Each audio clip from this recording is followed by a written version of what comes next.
Assalamualaikum warahmatullahi wabarakatuh. Selamat sore Pasparta dan teman-teman semua.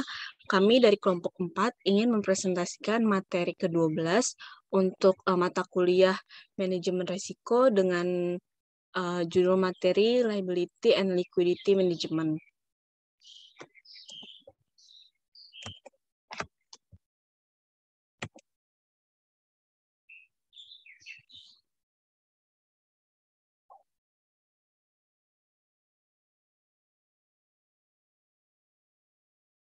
Untuk kelompok 4 terdiri dari Janet Priscilia Jadu dengan NIM 2019-12-11-020, kemudian saya Dewi Lebran Pasana dengan NIM 2019-11-032, selanjutnya ada Syafa Alifia Azani dengan NIM 2019-12-11-034, dan yang terakhir ada Maita Tri Lestari dengan NIM 2019-12-11-050. Pertama, kita akan membahas tentang introduction-nya dulu untuk perkenalan di bab ini.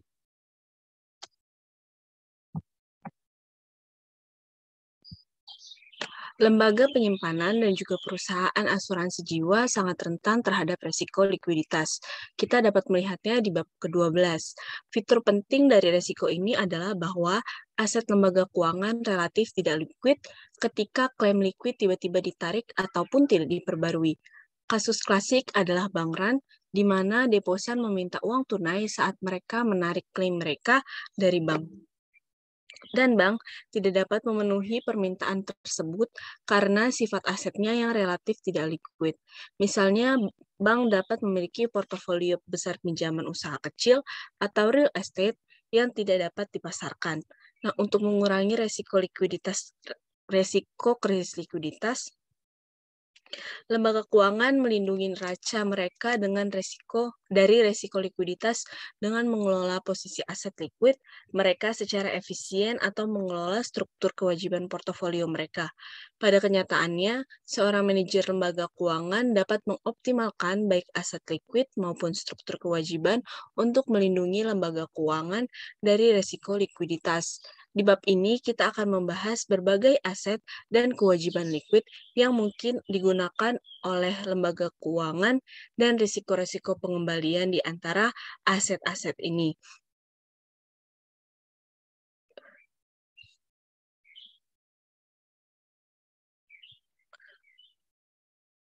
Selain memastikan bahwa lembaga keuangan dapat memenuhi penarikan kewajiban yang diharapkan dan yang tidak diharapkan, terdapat dua motif tambahan untuk memegang aset liquid, yaitu implementasi kebijakan moneter dan alasan perpajakan. Kemudian bab ini diakhiri dengan melihat isu-isu spesifik yang terkait dengan kewajiban dan manajemen risiko likuiditas di lembaga penyimpanan, perusahaan, asuransi, dan lembaga keuangan lainnya.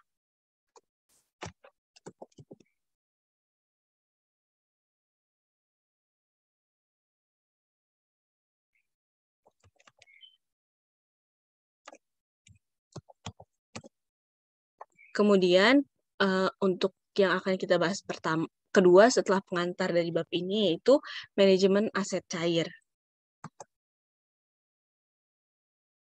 Aset liquid dapat diubah menjadi uang tunai dengan cepat dan dengan biaya yang transaksi rendah dengan sedikit atau tanpa kehilangan nilai pokok.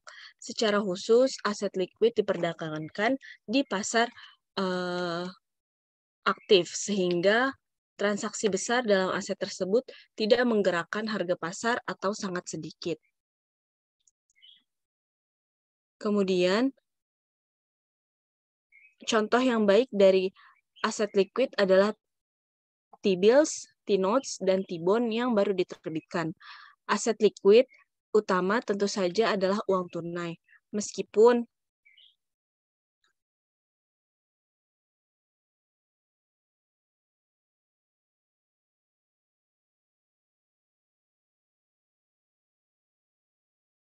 lembaga keuangan biasanya menghadapi penalti pengembalian atau pendapatan bunga dari melakukan hal ini karena likuiditasnya yang tinggi dan resiko gagal bayar yang rendah. Aset semacam itu seringkali menghasilkan pengembalian yang rendah yang mencerminkan sifat dasarnya yang bebas risiko. Sebaliknya, Aset tidak likuid seringkali harus menjanjikan pengembalian tambahan atau premi resiko likuiditas untuk kompensasi lembaga keuangan untuk relatif kurangnya daya jual dan seringkali resiko gagal bayar instrumen yang lebih besar.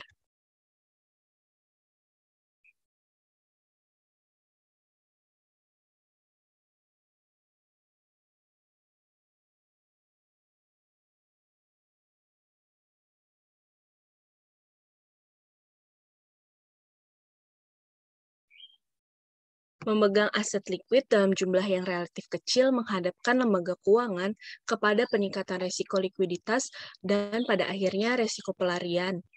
Likuiditas yang berlebihan dapat mengakibatkan ketidakmampuan lembaga keuangan untuk memenuhi pembayaran yang diperlukan atas klaim, kewajiban, dan yang paling ekstrim dalam kebangkrutan. Bahkan dapat menimbulkan efek menular yang berdampak negatif bagi lembaga keuangan lainnya. Akibatnya, regulator seringkali memberlakukan persyaratan cadangan aset likuid minimum pada umumnya. Secara umum, persyaratan ini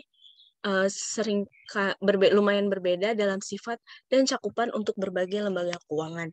Dan bahkan menurut negara, persyaratan tergantung pada exposure resiko likuiditas yang dirasakan untuk jenis lembaga keuangan dan tujuan peraturan lainnya yang terkait dengan persyaratan aset likuid minimum.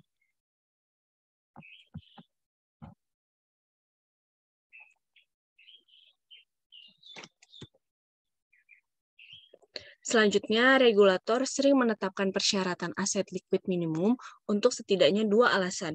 Selain memastikan bahwa lembaga keuangan dapat memenuhi penarikan kewajiban yang diharapkan dan tidak diharapkan, 2 alasan lainnya adalah implementasi kebijakan moneter dan perpajakan.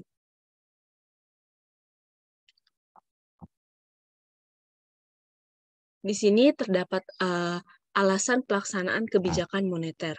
Banyak negara menetapkan persyaratan cadangan aset likuid minimum untuk memperkuat kebijakan moneter mereka. Secara khusus, menetapkan rasio minimum aset cadangan likuid terhadap simpanan membatasi kemampuan lembaga penyimpanan untuk memperluas pinjaman dan meningkatkan kemampuan bank sentral untuk mengontrol jumlah besar uang beredar.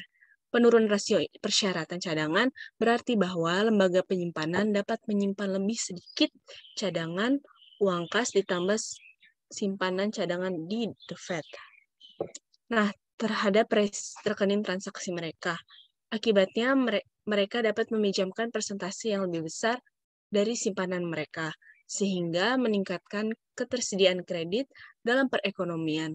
Ketika pinjaman baru dikeluarkan dan digunakan untuk membiayai pengeluaran konsumsi dan investasi, sebagian dari dana ini akan dikembalikan ke lembaga penyimpanan sebagai simpanan baru oleh mereka yang menerima sebagai imbalan untuk memasok barang konsumsi dan investasi kepada lembaga penyimpanan. Pada gilirannya, setelah dikurangi giro wajib minimum yang sesuai, simpanan ini baru dapat digunakan oleh lembaga penyimpanan untuk membuat pinjaman tambahan, dan seterusnya.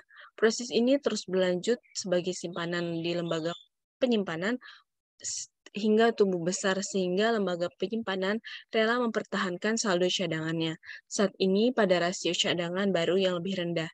Dengan demikian, penurunan giro wajib minimum menghasilkan beberapa efek pengganda pada penawaran simpanan lembaga penyimpanan dan dengan demikian jumlah uang yang beredar.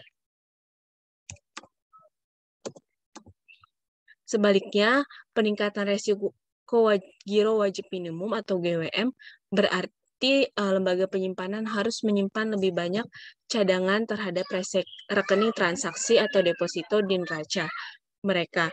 Akibatnya, mereka hanya mampu meminjamkan persentase yang lebih kecil dari simpanan mereka daripada sebelumnya, sehingga mengurangi ketersediaan kredit dan pinjaman, dan akhirnya menyebabkan kontraksi berganda dalam simpanan dan penurunan jumlah uang beredar.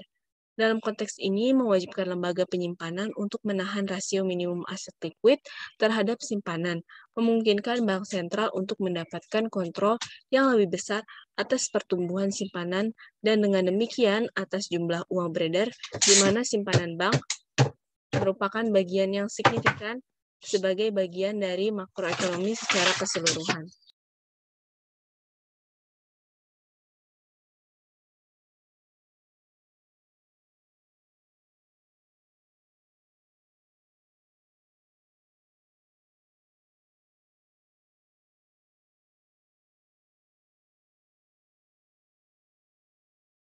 Kemudian yang kedua yaitu alasan perpajakan.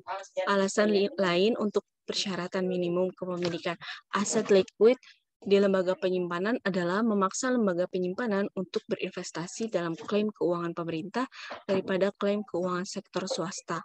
Artinya, GWM ini minimal merupakan cara tidak langsung bagi pemerintah untuk menaikkan pajak tambahan dari lembaga penyimpanan. Meskipun cadangan ini bukan pajak resmi pemerintah, memiliki lembaga penyimbangan yang menyimpan uang tunai di berangkas atau cadangan tunai di bank sentral. Bila hanya ada kompensasi di tingkat bunga kecil yang dibayarkan menghasilkan lembaga penyimpanan untuk mentransfer sumber daya ke bank sentral. Faktanya,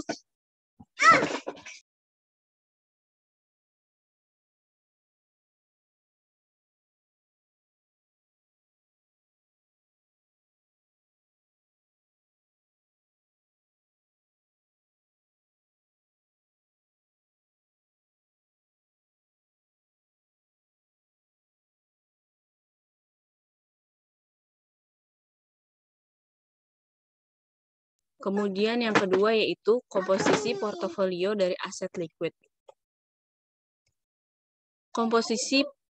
Komposisi portofolio aset liquid lembaga keuangan, terutama uang tunai dan surat berharga pemerintah, sebagian ditentukan oleh pertimbangan pendapatan dan sebagian lagi oleh jenis persyaratan cadangan aset liquid minimum yang ditetapkan oleh Bank Sentral. Di banyak negara seperti Inggris, rasio cadangan secara historis telah diberlakukan untuk mencakup uang tunai dan sekuritas pemerintah yang liquid seperti T-bills. Jadi, rasio persyaratan cadangan aset liquid 20% memerlukan lembaga penyimpanan untuk menahan $1 kas ditambah dengan sekuritas pemerintah untuk setiap $5 aset. Banyak negara bagian Amerika Serikat memberlakukan rasio liquid. Aku sudah pakai buah.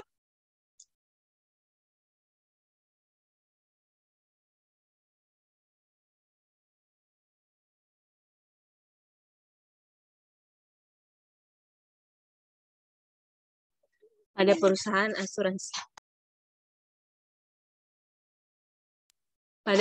asuransi jiwa yang membutuhkan uang tunai minimum dan kepemilikan sekuritas pemerintah di neraca mereka. Sebaliknya, persyaratan minimal aset liquid pada lembaga keuangan di Amerika Serikat telah berbasis uang tunai dan telah mengecualikan sekuritas pemerintah. Akibatnya, surat berharga pemerintah kurang bermanfaat karena tidak diperhitungkan sebagai bagian dari cadangan yang dimiliki oleh lembaga penyimpanan dan pada saat yang sama.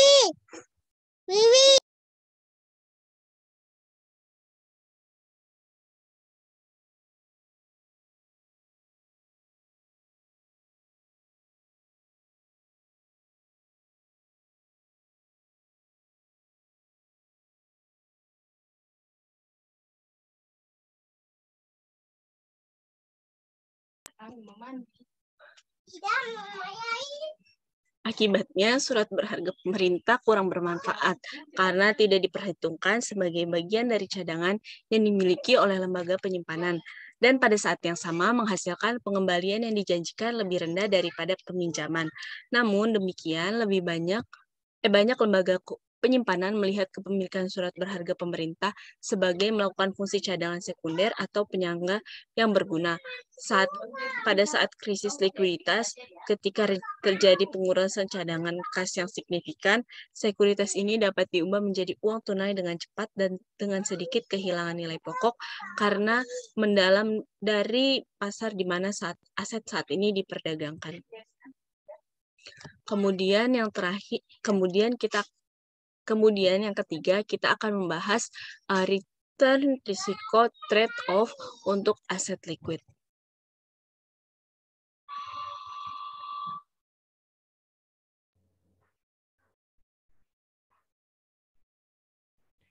untuk masalah pengelolaan cadangan aset likuid untuk lembaga penyimpanan di Amerika Serikat.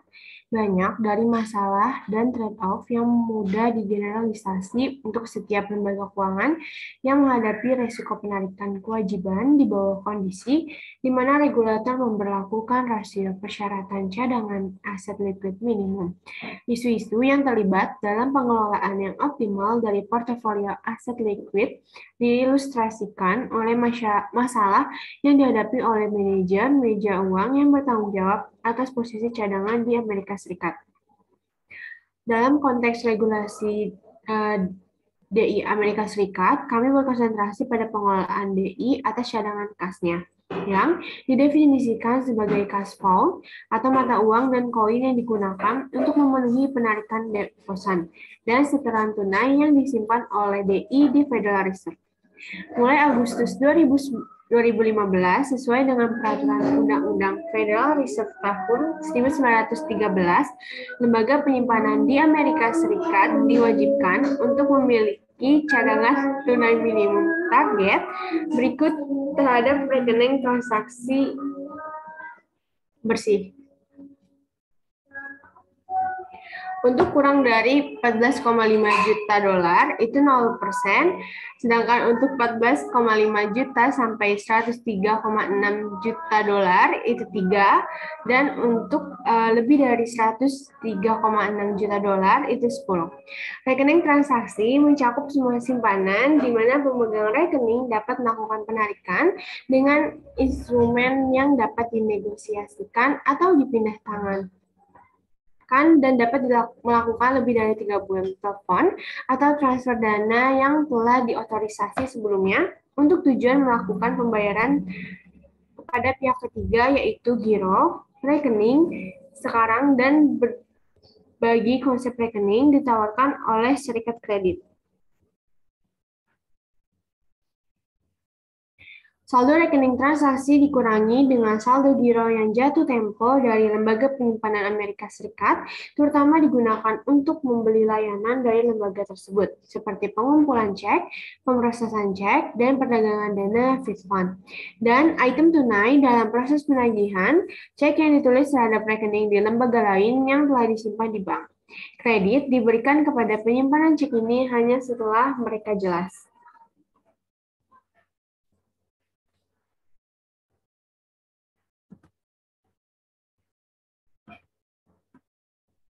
Kita masuk ke periode perhitungan. Periode perhitungan cadangan selalu dimulai pada hari Selasa dan berakhir pada hari Senin di 14 hari kemudian. Pertimbangan manajer cadangan Bank ABC yang ingin melihat target persyaratan cadangan kas minimum bank.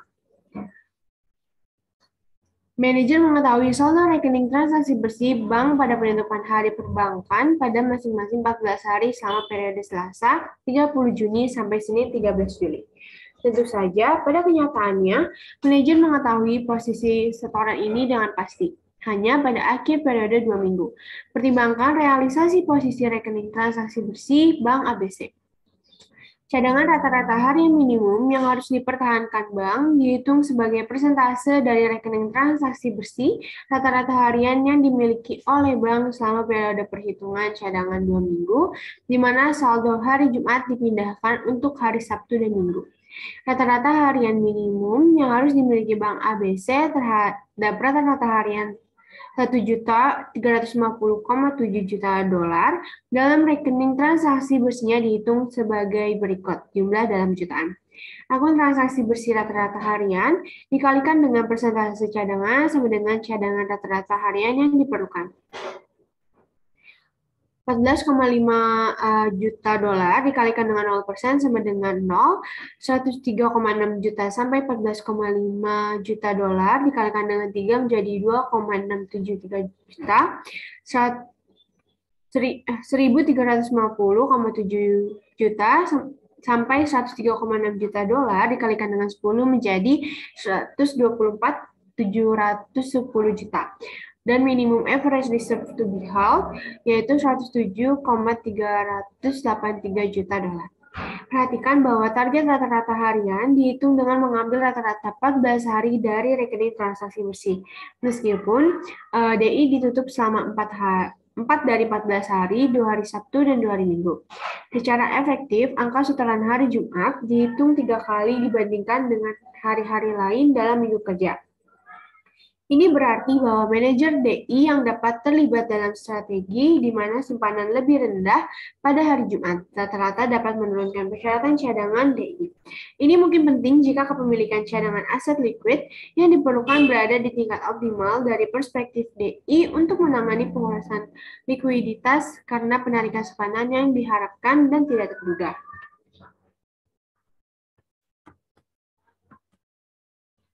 Salah satu strategi yang digunakan adalah bagi DI untuk mengirim simpanan ke luar negeri, yaitu mentransfernya ke anak perusahaan asing pada hari Jumat ketika pengurangan simpanan secara efektif dihitung pada 3/14 dari periode 2 minggu dan membawanya kembali pada hari Senin berikutnya. Ketika peningkatan dihitung hanya 1/14 dari periode 2 minggu. Tindakan ini secara efektif mengurangi rata-rata giro pada neraca DI selama periode 14 hari sebesar 2/14 kali jumlah yang dikirim ke luar negeri dan dengan demikian mengurangi jumlah cadangan yang perlu disimpan. Analis menyebutkan ini sebagai permainan akhir pekan. Strategi kedua adalah bagi DI untuk menawarkan kepada nasabahnya rekening sapuan, di mana giro dengan rasio cadangan yang tinggi secara otomatis ditransfer atau disapu dari rekening nasabah pada hari Jumat ke rekening tabungan dengan bunga lebih tinggi. Pada hari Senin atau dalam banyak kasus ketika deposan membutuhkan dana di rekening gironya, dana ini disapu kembali. Hasil yang efektif adalah saldo rata-rata yang lebih rendah dalam rekening giro DI dan dengan demikian menurunkan kepemilikan cadangan wajib di Federal Reserve. Perhatikan bahwa angka 127,383 juta dolar adalah target cadangan minimum. Manajer DI dapat menyimpan kelebihan cadangan kas di atas tingkat minimum ini jika tingkat optimal pribadi atau tingkat kehati-hatian untuk DI melebihi tingkat minimum yang ditentukan oleh peraturan karena DI ini sangat rentan terhadap risiko penarikan deposito. Selain itu, pengelolaan DI dapat menyimpan beberapa cadangan penyangga dalam bentuk surat berharga pemerintah yang dapat diubah menjadi uang tunai dengan cepat jika penarikan deposito terlalu tinggi atau untuk mendahului tahap awal dari bank rate. Masuk ke periode pemeliharaan, kami telah menghitung rata-rata kebutuhan cadangan kas minimum harian untuk ABC Bank, tetapi belum menggambarkan periode yang tepat di mana manajer bank harus mempertahankan target cadangan rata-rata harian 127,383 juta dolar ini. Cadangan dapat disimpan baik sebagai uang tunai atau sebagai simpanan yang dipegang oleh DI di Federal Reserve. Berdasarkan peraturan saat ini, rata-rata kas harian disimpan selama periode perhitungan cadangan 30 Juni sampai 13 Juli dalam contoh kita. Dikurangkan dari cadangan yang diperlukan lembaga untuk menentukan saldo cadangan yang harus dipertahankan di Federal Reserve. Selain itu, terdapat jeda 30 hari antara awal periode perhitungan cadangan dan awal periode pemeliharaan cadangan. Strategi kedua adalah bagi DI untuk menawarkan kepada nasabahnya rekening sapuan, di mana giro dengan rasio cadangan yang tinggi secara otomatis ditransfer atau disapu dari rekening nasabah pada hari Jumat ke rekening tabungan dengan bunga lebih tinggi. Pada hari Senin atau dalam banyak kasus ketika deposan membutuhkan dana di rekening gironya, dana ini disapu kembali. Hasil yang efektif adalah saldo rata-rata yang lebih rendah dalam rekening giro DI dan demikian menurunkan kepemilikan cadangan wajib di Federal Reserve. Untuk Bank ABC, periode pemeliharaan cadangan ini adalah dari 30 Juli sampai 12 Agustus. Kita dapat melihat gambar di samping. Dengan demikian, manajer cadangan bank mengetahui nilai cadangan target dengan kepastian yang sempurna selama periode pemeliharaan cadangan. Namun, manajer masih memiliki tantangan dalam mempertahankan simpanan cadangan yang cukup di The Fed untuk mencapai target cadangan tanpa menahan terlalu banyak kelebihan saldo cadangan, karena ini menghasilkan pengembalian bunga yang rendah. Manajer cadangan mengetahui komponen kas brankas dari target cadangan, karena ini didasarkan pada rata-rata kas brankas yang dipegang oleh bank selama periode perhitungan cadangan, seperti yang dilaporkan pada tabel sebelah. Saldo harian dalam deposito di Federal Reserve untuk ABC Bank selama 14 hari periode pemeliharaan cadangan dari 30 Juli sampai 12 Agustus ditunjukkan juga pada tabel di sebelah. Karena saldo harian rata-rata dalam customer besi atau berangkas ditunjukkan dalam tabel sebesar 25.357 juta dolar, saldo target harian rata-rata untuk deposito di Federal Reserve adalah 102,26 juta dolar, yaitu 25.357 juta dolar ditambah dengan 102,26 juta dolar sama dengan 127,383 juta dolar. Pada dasarnya, karena komponen cash flow dari target cadangan didasarkan pada cash flow yang disimpan selama periode cadangan periode 14 hari, target aktif bank selama periode pemeliharaan itu sendiri adalah posisi cadangannya di The Fed. Regulator memperkenalkan sistem akuntansi cadangan tertinggal ini untuk memudahkan manajer cadangan bank menghitung saldo cadangan wajib mereka dan untuk meningkatkan keakuratan informasi tentang saldo cadangan wajib agregat. Sebelum Juli 1998, regulator menggunakan sistem akuntansi cadangan kontemporer, di mana periode pembelian cadangan 2 minggu untuk memenuhi target cadangan dimulai hanya 2 hari, berlawanan dengan 30 hari saat ini setelah dimulai periode perhitungan. Sistem cadangan kontemporer ini hanya menghasilkan jendela 2 hari di mana cadangan yang dibutuhkan diketahui dengan pasti di dalam contoh di atas, periode pembelian cadangan adalah Kamis 2 Juli hingga Rabu 15 Juli untuk periode perhitungan cadangan yang dimulai Selasa 30 Juni dan berakhir pada Senin 13 Juli. Berdasarkan LRA, DI menyimpan cadangan terhadap jumlah simpanan yang telah berada di DI 30 hari sebelumnya. DI mengetahui cadangan yang dibutuhkan setiap hari selama periode pemeliharaan cadangan, karena persyaratan cadangan dinyatakan dalam bentuk saldo rata-rata harian. DI dapat menyesuaikan cadangannya selama periode pemeliharaan agar sama persis dengan persyaratan cadangan rata-rata. DI tidak perlu menahan kelebihan cadangan sebagai bantalan terhadap peningkatan persyaratan cadangan yang tidak terduga. DI dapat menjaga cadangan mereka ke tingkat minimum yang diperlukan. Di bawah CRA, DI tidak mengetahui kebutuhan cadangannya sampai 2 hari terakhir dari masa pemeliharaan cadangan. Karena itu adalah hari-hari di mana suku bunga dana Fed Fund paling tidak stabil. DI berusaha untuk menghindari kekurangan cadangan yang besar di akhir periode pemeliharaan cadangan. Oleh karena itu, mereka akan cenderung menahan kelebihan cadangan di awal periode pemeliharaan yang dapat dikurangi pada 2 hari terakhir dari minggu penyelesaian. Kita masuk ke undershooting atau overshooting of the reserve target. Yang pertama yaitu undershooting. Ketika DI menahan defisit dalam cadangan wajibnya pada periode 2 minggu tertentu, DI harus menahan jumlah surplus cadangan dalam periode 2 minggu berikutnya. Jika kekurangan cadangan melebihi 4%, DI bertanggung jawab atas biaya penalti eksplisit dan implisit dari Federal Reserve. Biaya eksplisit termasuk pengenaan biaya suku bunga penalti yang sama dengan tingkat diskonto bank sentral ditambah markup 2%. Tuntutan implisit dapat mencakup pemantauan, pemeriksaan, dan pengawasan yang lebih sering jika regulator DI melihat undershooting dari persyaratan cadangan sebagai cerminan dari praktik yang tidak aman dan tidak sehat oleh manajer DI. Pandangan seperti itu kemungkinan akan diambil hanya jika DI secara konsisten melampaui target cadangannya.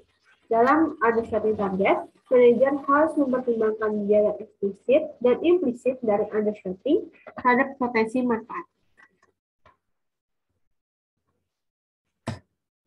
Secara khusus, mungkin menguntungkan untuk melakukan undershoot jika posisi cadangan DI yang optimal secara pribadi atau kehati-hatian kurang dari minimum yang ditetapkan peraturan dan atau ada biaya peluang yang sangat tinggi untuk memenuhi target persyaratan cadangan. Mungkin ada biaya peluang yang tinggi untuk memenuhi target cadangan jika suku bunga dan permintaan pinjaman tinggi, sehingga biaya pinjaman yang hilang untuk keuntungan masa depan mungkin signifikan.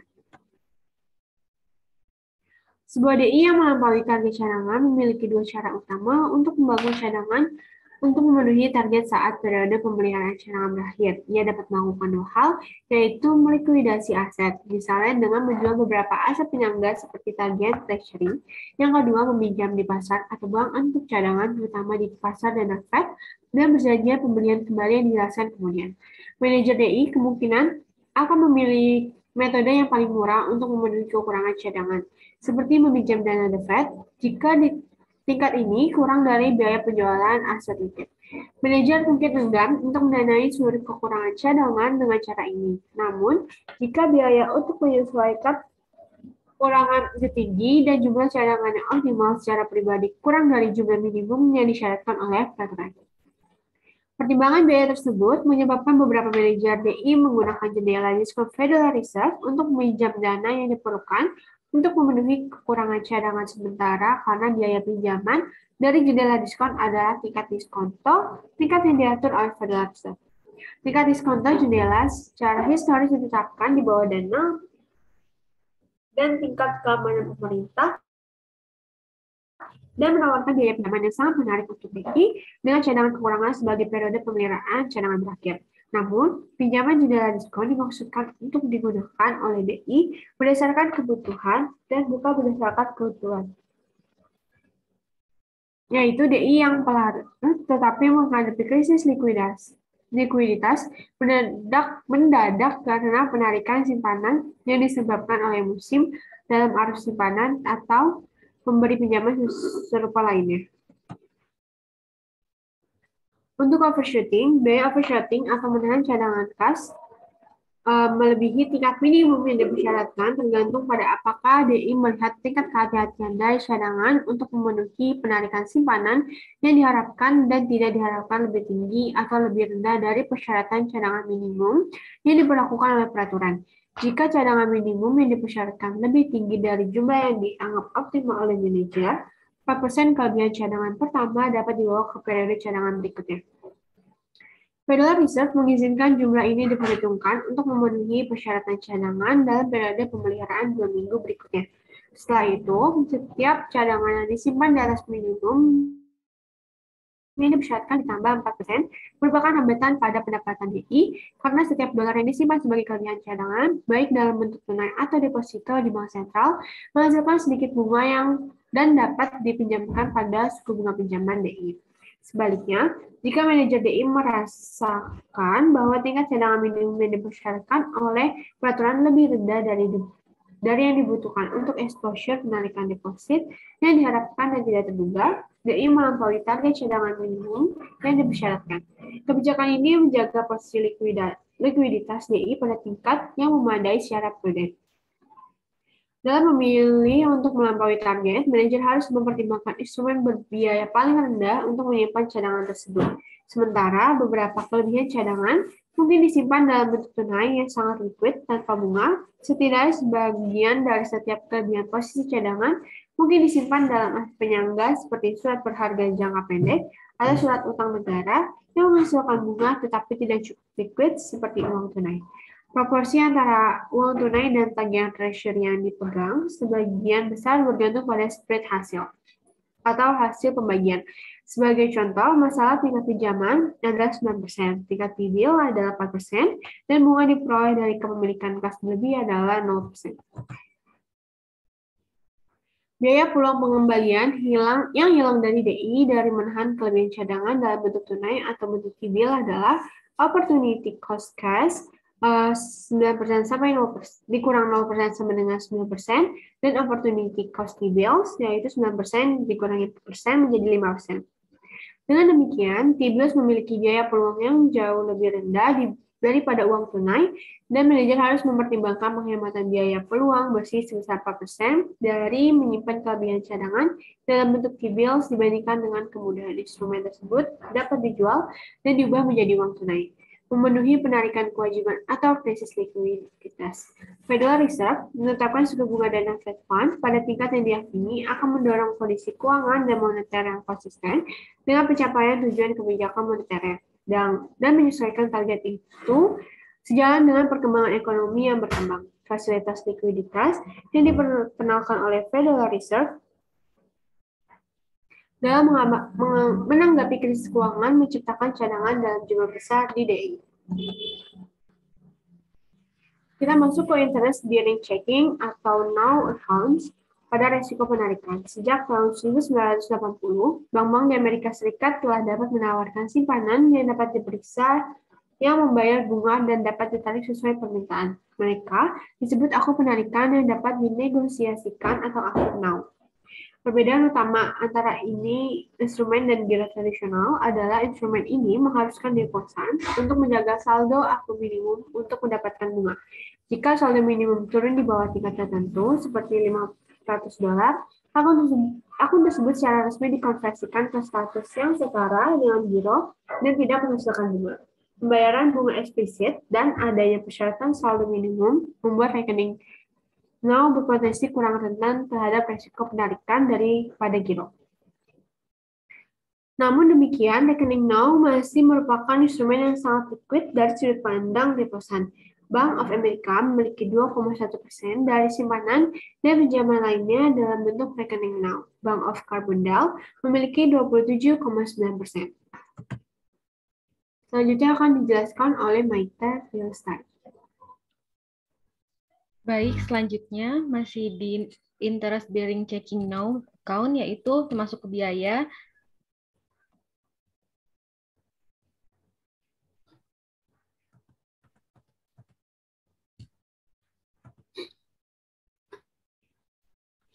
Seperti halnya di giro, DI juga dapat mempengaruhi potensi penarikan rekening now dengan membayar bunga implisit ataupun subsidi, biaya seperti yang tidak membebankan biaya penuh dari pemeriksaan cek. Namun, manajer memiliki dua cara lain untuk mempengaruhi hasil yang dibayarkan kepada deposan. Cara yang pertama adalah dengan memvariasikan kebutuhan saldo minimum jika persyaratan saldo minimum ini diturunkan. Katakanlah dari $500 menjadi $250. Bagian yang lebih besar dari rekening now dapat menjadi subjek pembayaran bunga dan dengan demikian pengembalian eksplisit dan daya tarik rekening ini meningkat. Untuk cara yang kedua adalah dengan memvariasikan pembayaran suku bunga eksplisit itu sendiri, seperti dengan meningkatkannya 1% menjadi 1/4%. Dengan demikian, manajer DI ini memiliki 3 mekanisme penetapan harga untuk menambah ataupun mengurangi daya tarik. Dan dikarenakannya berdampak pada tingkat penarikan dari akun now ini, pembayaran bunga implisit dan persyaratan saldo minimum dan juga pembayaran bunga eksplisit.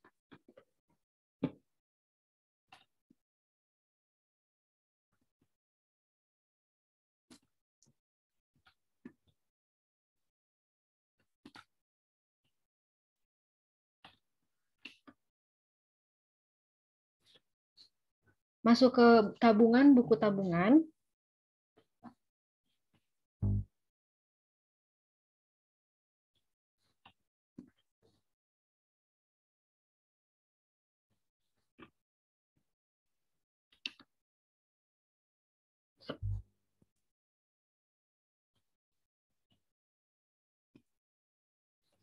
Masuk ke tabungan, buku tabungan, yaitu ada yang pertama kita membahas mengenai resiko penarikan.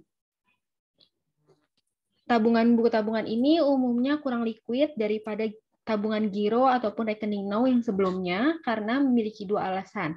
Alasan yang pertama yaitu mereka tidak dapat diperiksa dan biasanya melibatkan kehadiran fisik di institusi untuk penarikannya. Untuk alasan yang kedua yaitu DI ini memiliki kekuatan hukum untuk menunda pembayaran atau permintaan penarikan selama 1 bulan. Sedangkan untuk biaya di buku tabungan ini, karena akun-akun ini tidak dapat diperiksa, pembayaran suku bunga implisit kemungkinan adalah kecil. Dengan demikian, biaya produk untuk DI adalah pembayaran bunga eksplisit atas akun-akun ini. Dan pada beberapa tahun terakhir, DI ini biasanya membayar tarif eksplisit yang sedikit lebih tinggi untuk buku tabungan daripada untuk rekening now. Selanjutnya kita akan bahas mengenai Money Market Deposit Account atau MMDA, yaitu yang pertama mengenai resiko penarikannya di bawah German Act ini telah diperkenalkan pada tahun 1982 dan DI ini menggunakan rekening deposit pasar uang sebagai instrumen kewajiban tambahan untuk mengendalikan resiko penarikannya secara keseluruhan. yaitu khususnya resiko disintermediasi dana dari DI dan juga mengalir ke dalam reksadana pasar uang atau MMF. Sedangkan di Amerika Serikat sendiri, MMDA ini dapat diperiksa tetapi tunduk pada pembatasan jumlah cek yang ditulis pada setiap akun per bulan. Jumlah transfer otomatis yang telah diotorisasi sebelumnya per bulan dan dinominasi minimum dari jumlah setiap cek. Selanjutnya, yang dibahas kedua yaitu tentang biayanya. Untuk bunga eksplisit yang dibayarkan kepada deposan adalah biaya utama MMDA ini. Ini juga merupakan mekanisme harga yang digunakan oleh DI untuk mengendalikan resiko penarikan. Karena MMDA ini sering bersaing langsung dengan MMF, yaitu manajer DI ini dapat mempengaruhi tingkat penarikan bersih mereka dengan memvariasikan tarif yang dibayarkan DI pada akun tersebut. Maka secara khususnya, sementara tingkat yang dibayarkan oleh MMF atas saham mereka secara langsung mencerminkan tingkat yang diperoleh dari aset pasar uang yang mendasari di mana manajer portofolio itu berinvestasi, seperti surat berharga, akseptasi bankir, perjanjian pembelian kembali, dan T-bills. Tingkat manajer DI membayar MMDA ini tidak didasarkan secara langsung pada portofolio aset pasar uang yang mendasarinya. Selanjutnya, kita akan membahas mengenai deposito berjangka retail dan CD.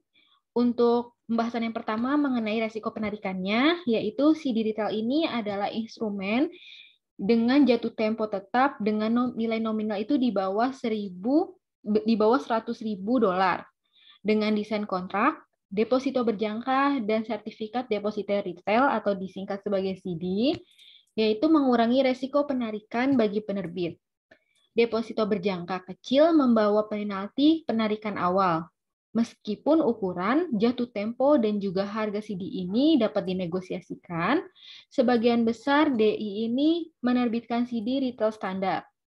Di dalam dunia tanpa permintaan penarikan awal, DI mengetahui penjadwalan yang tepat dari pembayaran bunga dan pokok kepada deposan yang mengklaim deposito tersebut, karena pembayaran ini ditentukan secara kontrak.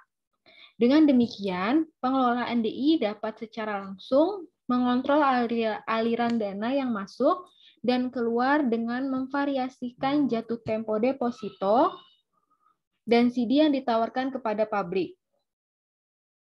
Secara umum, DI menawarkan deposito berjangka dan CD dengan jangka waktu bervariasi dari 2 minggu hingga 8 tahun. Selanjutnya dibahas mengenai biayanya, serupa dengan biaya buku tabungan yang sudah dijelaskan sebelumnya. Biaya utama dari rekening ini adalah pembayaran bunga eksplisitnya. CD yang berjangka pendek seringkali bersaing dengan T-bills. Dan tarifnya ditetapkan dengan mempertimbangkan tarif T-bills. Perhatikan bahwa deposan yang membeli CD ini dikenakan pajak negara bagian dan juga lokal atas pembayaran bunga mereka. Sedangkan untuk investor T-bills ini, dia tidak membayar pajak negara bagian dan juga lokal atas pendapatan bunga T-bills. Yang terakhir, untuk deposito berjangka dan CD ini, saat ini tidak memerlukan bank untuk menahan cadangan tabungan berbunga rendah di bank sentral. Selanjutnya kita membahas tentang wholesale CD. Yang pertama mengenai resiko penarikannya. CD grosir ini diinovasikan oleh bank pada awal tahun 1960-an sebagai mekanisme kontrak yang memungkinkan deposan untuk melikuidasi posisi mereka di CD ini dengan menjualnya ke pasar sekunder daripada menyesuaikannya dengan DI ini. Sebagai akibatnya, deposan juga dapat menjual instrumen yang relatif liquid tanpa menyebabkan resiko likuiditas yang merugikan paparan DI. Fitur unik dari CD grosir ini bukanlah ukuran denominasi yang minimumnya yang besar sebesar $100.000 atau lebih. Tetapi fakta bahwa CD tersebut adalah instrumen yang dapat dinegosiasikan. Maka artinya mereka dapat dijual kembali dengan penugasan judul di pasar sekunder kepada investor lain. Ini berarti misalnya jika IBM membeli CD 3 bulan senilai $1 juta dari Citibank, tetapi karena alasan likuiditas yang tidak terduga membutuhkan dana setelah hanya 1 bulan berlalu, IBM dapat menjual CD ini kepada investor luar lain di dalam pasar sekunder. Ini tidak membebankan kewajiban apapun pada Citibank dalam hal permintaan penarikan dana lebih awal. Dengan demikian, deposan dapat menjual instrumen yang relatif lebih liquid tanpa menimbulkan exposure resiko penarikan yang merugikan bagi DI. Untuk pembahasan yang kedua mengenai biayanya, yaitu tarif yang DI bayarkan pada instrumen ini bersaing dengan tarif pasar uang grosir lainnya, terutama pada kertas komersial atau commercial paper dan T-bills. Aspek tingkat persaingan ini diperkuat oleh sifat investor yang sangat canggih dalam CD tersebut, seperti manajer reksadana pasar uang dan fakta bahwa simpanan ini tidak didukung oleh jaminan asuransi simpanan yang eksplisit. Hanya terdapat $250.000 pertama yang diinvestasikan di dalam CD ini, yaitu per investor dan juga per institusi, yang ditanggung oleh asuransi tersebut. Sejauh CD ini paling sering ditawarkan oleh DI besar yang dianggap terlalu besar untuk gagal. Premi resiko kredit yang dipersyaratkan pada CD ini kurang dari yang dibutuhkan untuk instrumen kualitas serupa yang diterbitkan oleh sektor swasta non-bank, misalnya surat berharga. Selain itu, untuk imbalan hasil bunga yang diperlukan pada CD mencerminkan persepsi investor tentang kedalaman pasar sekunder untuk CD. Dalam beberapa tahun terakhir, kualitas pasar sekunder dalam CD ini telah berkurang karena dealer telah menarik diri dan ini telah meningkatkan biaya relatif DI untuk menerbitkan instrumen tersebut. Selanjutnya mengenai dana federal, untuk resiko penarikannya yang pertama yaitu kewajiban yang baru saja dijelaskan adalah semua kewajiban deposito yang mencerminkan kontrak deposito yang diterbitkan oleh DI dengan imbalan uang tunai. Namun, DI ini tidak hanya mendanai aset mereka dengan menerbitkan deposito, tetapi juga dapat meminjam di berbagai pasar untuk dana yang dibelinya. Karena dana yang dihasilkan dari pembelian ini adalah dana pinjaman, bukan dana deposito. Mereka tidak tunduk pada persyaratan cadangan seperti pada rekening giro dan juga rekening now, atau pembayaran premi deposito ke FDIC seperti semua deposito domestik yang dijelaskan sebelumnya. Untuk biayanya, yaitu biaya dana Fed untuk lembaga pembelian adalah tingkat dana federal. Tingkat dana federal ini ditentukan oleh DI, yaitu yang kebanyakannya bank yang berdagang di pasar dana federal dan dapat sangat bervariasi baik dalam sehari-hari maupun lintas hari. Meskipun variabilitas tingkat telah turun sejak diperkenalkan di akuntansi cadangan tertinggal pada tahun 1998.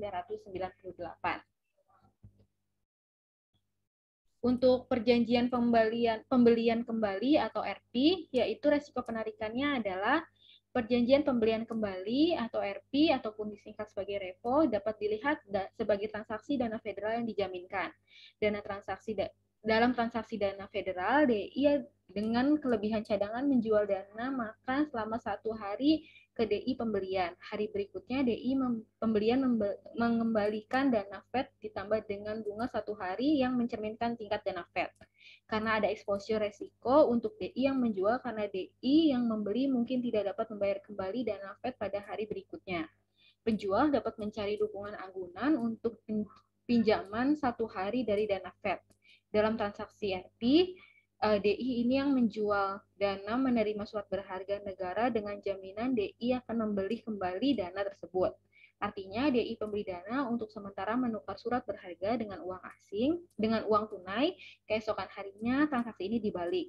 DI pembelian dana mengirimkan kembali dana Fed yang dipinjamkan ditambah dengan bunga, yaitu tarif RP-nya. Ia menerima kembali atau membeli kembali sekuritas yang digunakan sebagai jaminan atas transaksi. Seperti halnya pasar dana Fed, pasar RP adalah sumber dana yang sangat liquid dan fleksibel bagi DI yang perlu meningkatkan kewajiban mereka dan juga mengimbangi penarikan deposit. Selain itu, seperti dana Fed, transaksi ini dapat diperpanjang setiap hari. Perbedaan fleksibilitasnya, manajemen kewajiban utama antara dana Fed dan RP adalah bahwa diperpanjang setiap hari. Bahwa transaksi dana Fed dapat dilakukan kapan saja di hari kerja selama Fedwire dibuka, yaitu nanti dijelaskan di bab selanjutnya. Secara umum sulit untuk bertransaksi RP. Peminjam yang terlambat sejak DI mengirimkan dana Fed harus memenuhi jenis dan kualitas anggunan surat berharga yang diajukan oleh peminjam. Anggunan ini biasanya berbentuk T-bills, T-note, T-bonds, dan juga sekuritas yang berbasis hipotek tetapi jatuh tempo dan fitur lainnya seperti callability dan kupon. Mungkin tidak tertarik bagi penjual dana. Negosiasi atas paket anggunan dapat menunda transaksi RP dan membuatnya lebih sulit untuk diatur daripada pinjaman dana makan tanpa anggunan sederhana. Untuk perjanjian pembelian kembali yang kedua yaitu biayanya, karena sifatnya dijaminkan, biaya RP ini biasanya berada di bawah tingkat dana federal. Juga tingkat RP umumnya menunjukkan fluktuasi antar hari yang lebih sedikit daripada tingkat dana Fed Fund.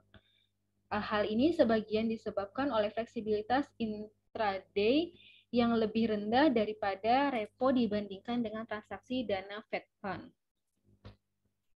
Untuk selanjutnya akan dilanjutkan oleh Janet. Untuk perjanjian pembelian kembali atau RP yang selanjutnya, di sini ada borrowings. Untuk ada borrowings ini, sementara dana RP menjadi sumber utama dari dana pinjaman.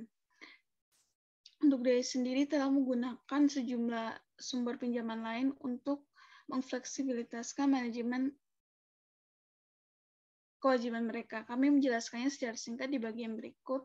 Untuk pinjaman lainnya sebesar 4,9% dari deposito dan pinjaman lainnya di Bank Amerika dan 0,0% di Bank of Carbondable. Untuk bank acceptance-nya, bank sering mengubah letter of credit of balance sheet yang akan menjadi akseptasi dari bankir of balance sheet atau BA dengan mendiskontokan letter of credit yang diberikan pemegang untuk akseptasi di chapter 16. Selanjutnya, BA ini akan kemudian dijual kembali kepada investor pasar uang dan penjualan BA ke pasar sekunder ini merupakan sumber pendanaan tambahan dan dijelaskan pada lampiran 18B. Yang selanjutnya ada commercial paper, di mana untuk surat berharga sendiri adalah surat promses jangka pendek tanpa jaminan yang diterbitkan oleh perusahaan untuk memperluas kas jangka pendek. Surat berharga komersial adalah salah satu instrumen pasar uang terbesar dengan $1 triliun beredar pada tahun 2015. Untuk salah satu alasan untuk jumlah besar surat berharga yang beredar ini adalah perusahaan dengan peringkat kredit yang kuat umumnya dapat meminjam uang dengan suku bunga yang lebih rendah dan menerbitkan surat berharga daripada dengan meminjam langsung dari sumber lain seperti bank umum.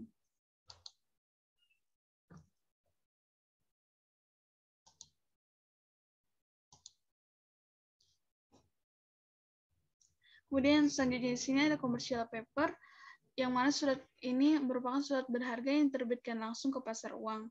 Surat berharga ini umumnya dengan jangka waktu kurang dari 270 hari, dan sebagian besar surat berharga memiliki jatuh tempo karena pasar sekunder surat berharga yang agak terbatas dibandingkan dengan T-bills.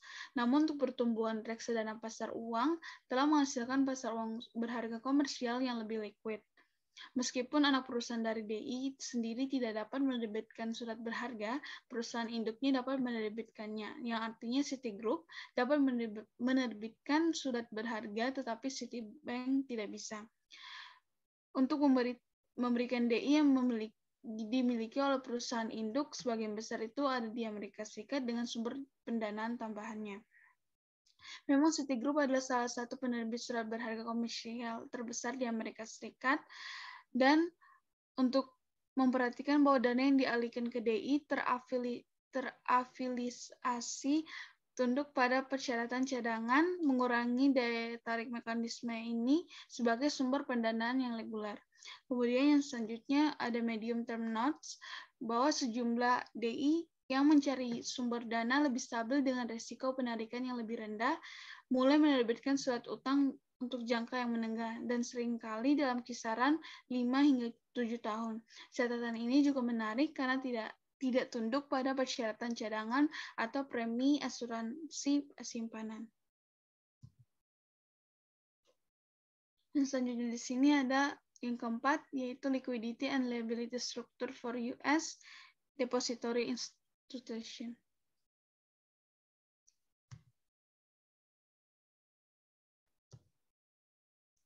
Selanjutnya pada tabel di bawah ini, tabel 18 strip 5 itu menunjukkan komposisi aset liquid, non-aset liquid dan non-liquid bank-bank AS yang diasuransikan pada Maret 2015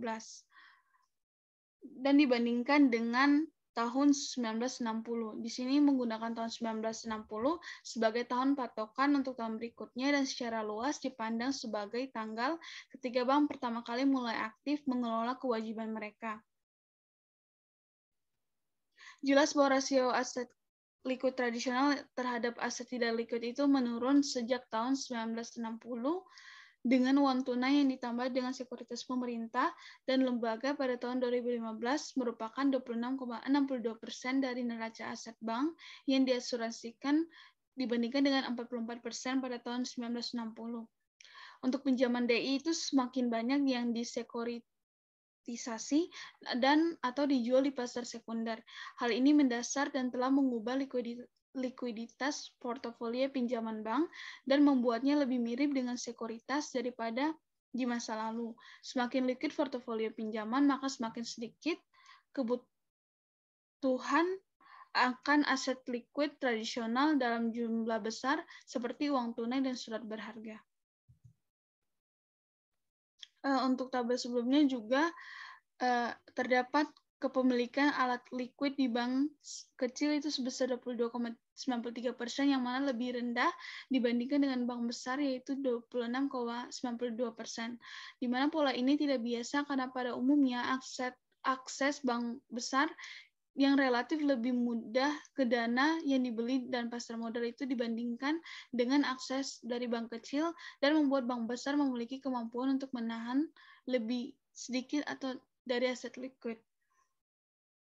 Kemudian ada tabel 18-16 yang menyajikan komposisi kewajiban bank dari tahun 1960 dan 2015, di mana secara khusus, jumlah rekening tabungan deposito transaksi dan retail itu turun 90% di tahun 1960 dan menjadi 60,66% di tahun 2015. Sebagaimana dibahas dalam chapter 2 hingga chapter 6 pada buku, dilihat bahwa meningkatnya persaingan antara bank dan lembaga keuangan lain untuk mendapatkan dana selama periode ini tentu saja berkontribusi pada perubahan komposisi kewajiban yang disajikan pada tabel. Di mana untuk upaya DI ini untuk mengurangi risiko penarikan mereka dengan lebih mengandalkan dana pinjaman dan dana grosir telah menambah beban bunga mereka.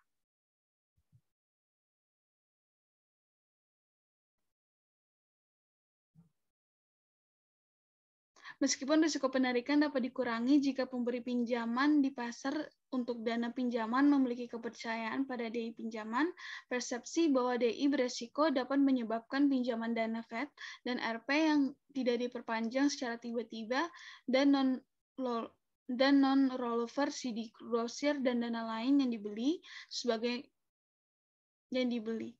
Contoh baik dari kegagalan DI adalah sebagai akibat dari ketergantungan yang berlebihan pada CD besar dan dana yang dibeli oleh Continental Illinois pada 1984 dengan lebih dari 80% dana pinjamannya itu berasal dari pemberi pinjaman grosir. Dengan demikian, portofolio kewajiban yang diversifikasi dengan baik mungkin akan merupakan menjadi strategi terbaik untuk menyeimbangkan risiko penarikan dan pertimbangan biaya pendanaan. Dan selanjutnya ada liability dan liquidity risk. Manajemen in insurance company. Untuk perusahaan asuransi itu biasanya menggunakan berbagai sumber untuk memenuhi kebutuhan likuiditas. Oleh karena itu, kontrak-kontrak ini mewakili kewajiban potensial di masa depan bagi perusahaan asuransi, dan idealnya pengelolaan likuiditas pada perusahaan asuransi dilakukan agar dana yang dibutuhkan untuk memenuhi klaim atas kontrak asuransi tertulis dapat dipenuhi dengan premi yang diterima atas kontrak baru dan kontrak lama. Namun untuk frekuensi klaim yang tinggi pada satu titik waktu dapat memaksa perusahaan asuransi untuk melikuidasi aset dengan nilai yang rendah daripada nilai wajarnya. Perusahaan asuransi dapat mengurangi exposure mereka terhadap risiko likuiditas dengan mendiversifikasi distribusi risiko dalam kontrak yang mereka tulis. Untuk alternatifnya, perusahaan asuransi dapat memenuhi kebutuhan likuiditas dengan memegang aset yang relatif dapat dipasarkan untuk menutupi pembayaran klaim. Aset seperti obligasi pemerintah dan korporasi dan saham korporasi biasanya dapat dilikuidasi dengan cepat mendekati nilai pasar wajarnya di pasar keuangan untuk membayar klaim atas polis asuransi.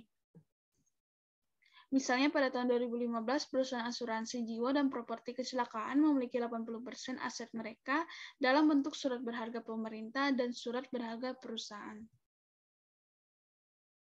Kemudian yang selanjutnya, yaitu yang keenam, ada liability dan liquidity risk management in other financial institution.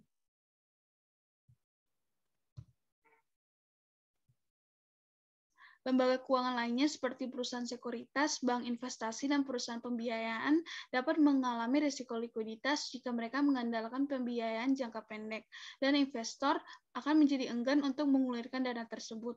Pada chapter 4 dikatakan bahwa sumber dana pendanaan untuk perusahaan sekuritas adalah perjanjian pembelian kembali, pinjaman panggilan bank, dan posisi short dalam sekuritas. Manajemen likuiditas untuk lembaga keuangan ini membutuhkan kemampuan untuk memiliki uang tunai yang lebih cukup dan sumber daya liquid lainnya untuk menjamin sekuritas baru dari penerbit berkualitas sebelum menjual kembali sekuritasnya kepada investor lain. Manajemen kewajiban juga mengharuskan bank investasi atau perusahaan sekuritas untuk dapat bertindak sebagai pembuat pasar yang mengharuskan perusahaan untuk membiayai inventaris sekuritas dalam portofolionya. Sebagaimana dibahas pada chapter 3, perusahaan dan pembiayaan yang mendanai aset terutama dengan surat berharga dan utang jangka panjang. Manajemen likuiditas untuk lembaga keuangan ini membutuhkan kemampuan untuk mendanai permintaan pinjaman dan komitmen pinjaman dengan kualitas yang memadai tanpa penundaan. Selanjutnya untuk ringkasan dari chapter ini, masalah manajemen likuiditas dan kewajiban terkait erat dengan lembaga keuangan yang modern. Banyak faktor baik biaya maupun peraturan yang mempengaruhi pilihan manajemen institusi keuangan tentang jumlah aset likuid yang harus dipegang. Pilihan dari likuiditas institusi keuangan adalah situasi yang sulit, mempertimbangkan biaya dan manfaat dari target aset cadangan yang ditentukan dan ditentukan secara hati-hati dengan target aset cadangan yang ditetapkan. Institusi keuangan dapat mengelola kewajibannya dengan cara mempengaruhi risiko penarikan keseluruhan portofolio pendanaannya dan oleh risiko penarikan keseluruhan portofolio pendanaannya dan oleh karena itu kebutuhan akan aset likuid untuk memenuhi penarikan tersebut.